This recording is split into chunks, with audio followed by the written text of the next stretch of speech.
Have you ever wanted to boot your PC from a USB drive, but weren't sure how it works? Whether you're installing Windows, running Linux, or troubleshooting a computer, understanding Rufus USB boot is essential.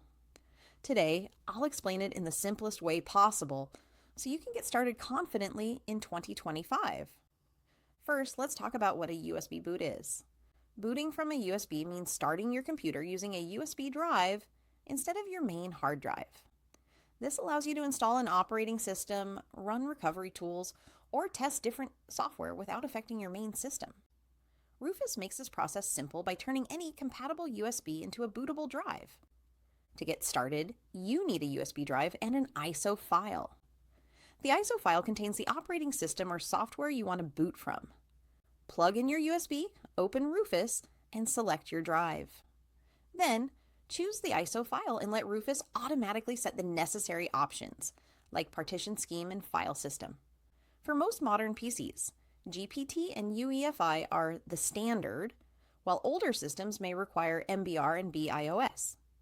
Once you click Start, Rufus will format the USB and copy the necessary files. After the process is complete, you can plug the USB into any compatible computer, enter the boot menu, and select your USB as the boot device. Your PC will now start using the system or tool on your USB drive instead of the internal hard drive. One of the best things about using Rufus is its speed and reliability. It works offline, doesn't require installation, and supports a wide range of operating systems, including Windows and Linux. For beginners, it's also incredibly simple.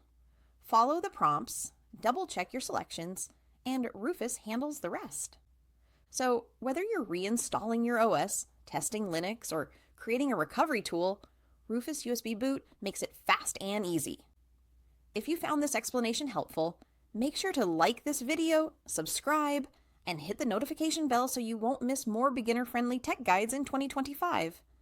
Thanks for watching, and I'll see you in the next one.